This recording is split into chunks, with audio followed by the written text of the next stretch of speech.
यानी स्विगी या जोमेटो क्या चाहते हैं कि उनके सिस्टम में या फिर उनके सॉफ्टवेयर में कुछ तो ऐसी फंक्शनलिटी होनी चाहिए जो बाकी जो प्लेयर्स हैं मार्केट में उनके सिस्टम में या फिर सॉफ्टवेयर में वैसी फंक्शनलिटी ना हो। एंड उसके लिए उन्हें क्या करना पड़ेगा, उन्हें highly skilled. Hi all, this is me Karan.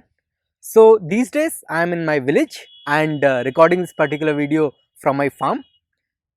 So I'll start this particular video with a question like, have you ever seen any service based company, for example TCS, Infosys, paying insanely high amount of salaries for a fresher?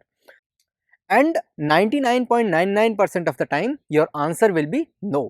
So we'll try to understand what kind of companies do pay these kind of salaries for the freshers.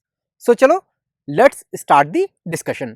So आपने बहुत सारी बार देखा होगा कि companies like Zomato ने इतना बड़ा package पे किया, स्विगी ने इतना ज़्यादा पैकेज पे किया, टावर रिसर्च कैपिटल ने इतना 1 CR का पैकेज पे किया फॉर अ फ्रेशर, या फिर गूगल ने इतना बड़ा अमाउंट पे किया। But you will never see कि किसी service based company, for example Infosys या टीसीएस, इस तरह की कंपनीज ने कभी भी 20, 40, 30 इस तरह के पैकेजेस पे करे हों फ्रेशर्स के लिए।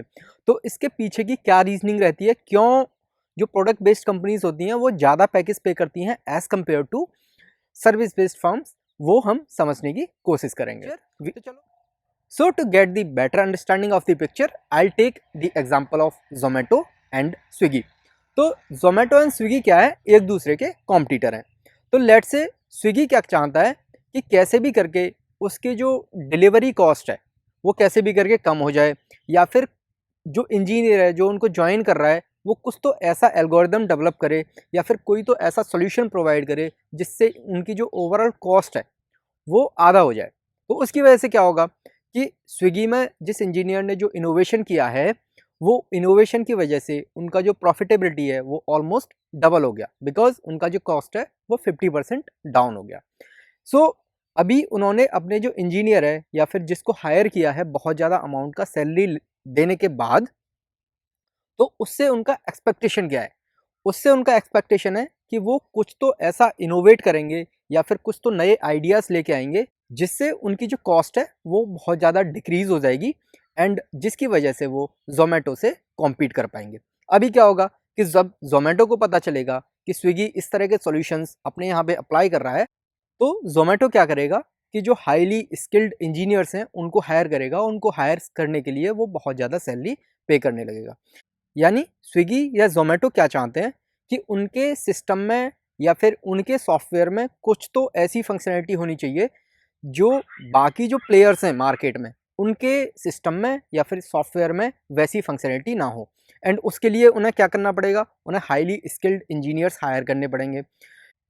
एंड अगर हम किसी और प्रोडक्ट बेस्ड कंपनी का एग्जांपल लें, फॉर एग्जांपल गूगल, तो अगर गूगल हाईली स्किल्ड इंजीनियर्स को हायर नहीं करता या फिर हाईली स्किल्ड रिसर्चर्स को हायर नहीं करता, तो उसकी वजह से क्या होगा कि गूगल के जो प्रोडक्ट हैं वो धीरे धीरे मार्केट से बाहर होते जाएंगे, बिकॉज उसके जो कॉम्पिटिटर होंगे उनके यहाँ पे उनके सॉफ्टवेयर में अच्छे फीचर्स होंगे, अच्छी फंक्शनलिटीज़ होंगी, जिसकी वजह से जो गूगल के प्रोडक्ट हैं वो आउटडेटेड हो जाएंगे। But at the same time अगर हम बात करें सर्विस बेस्ड कंपनीज़ की, तो उनके केस में क्या होता है, उनको कोई इनोवेशन नहीं चाहिए होता।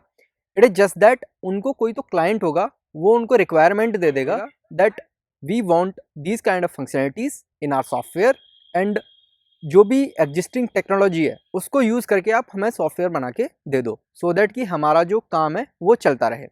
तो इसकी वजह से क्या होगा कि इन्फोसिस या टीसीएस इनको कोई भी इनोवेशन की ज़रूरत नहीं पड़ती है। वाई? बिकॉज इनके जो क्लाइंट्स हैं उनको कोई ऐसा सॉफ्टवेयर नहीं चाहिए जिसको लेके वो मार्केट में जो एग्जिस्टिंग प्लेयर्स हैं उनके साथ कॉम्पीट कर रहे हैं। वो केवल अपना काम करना चाहते हैं, दैट्स इट।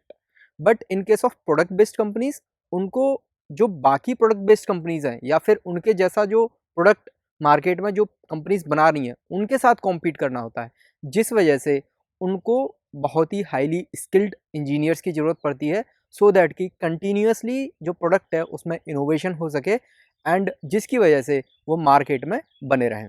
तो जब भी कोई भी प्रोडक्ट बेस्ड फर्म आपको बहुत अच्छा खासा अमाउंट पे करती है, देन इट मीन्स कि वो आपको हायर कर रही है कोई तो कुछ तो ऐसा करने के लिए जो बाकी फर्म नहीं कर रही हैं, या फिर कुछ तो ऐसा करने के लिए जिसकी वजह से उनकी जो कॉस्ट है वो डिक्रीज़ हो जाए, या फिर उनका जो प्रोडक्ट है वो अलग ही लेवल पे पहुंच जाए, या फिर आप कोई तो ऐसा एल्गोरिदम डेवलप कर दें जिसकी वजह से उनका जो प्रोडक्ट है वो बहुत ही टॉप नॉच बन जाए, सो दैट कि जो प्रोडक्ट बेस्ड फार्म है वो अपने कॉम्पिटिटर के साथ कॉम्पीट कर पाए। तो अभी अगर हम एक और एग्जांपल लें तो I can take an example of high frequency trading firms. So high frequency trading firms are some of the highest paying companies out there in the market.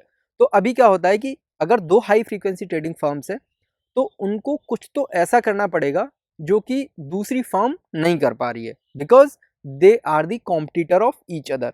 And जो भी टेक्नोलॉजी में या फिर इनोवेशन में पीछे रह जाएगा उसका जो प्रॉफिटेबिलिटी है वो डिक्रीज हो जाएगा एंड अपने कॉम्पिटिटर से पीछे चला जाएगा। तो ये सारी जो प्रोडक्ट बेस्ड फर्म है वो आपसे उम्मीद करती हैं कि जब आप इनको ज्वाइन करोगे तो उस टाइम पे आप कुछ तो ऐसा इनोवेटिव आइडिया लेके आओगे जिसकी वजह से इनकी जो प्रॉफिटेबिलिटी है वो बहुत ज़्यादा डिक्रीज हो जाएगी, या फिर इनका जो प्रोडक्ट है वो उस लेवल पे पहुंच जाएगा जिस लेवल पे इनके जो कॉम्पिटिटर हैं वो उस तरह की फंक्शनैलिटीज़ प्रोवाइड नहीं कर पाएंगे अपने सॉफ्टवेयर में। तो mainly if I conclude this particular video, तो जो प्रोडक्ट बेस्ड फर्म्स होती हैं वो कुछ तो आपसे इनोवेशन या फिर नया फीचर या फिर नई फंक्शनैलिटीज़ या नए आइडियाज़ एक्सपेक्ट करती हैं। That's why they pay insanely high amount of salaries to freshers.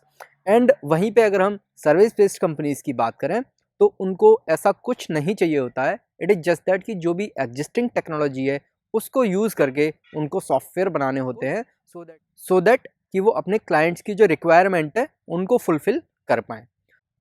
So I hope this particular video was informative to you. If you are liking the content please do like this particular video and at the same time please do subscribe to the channel.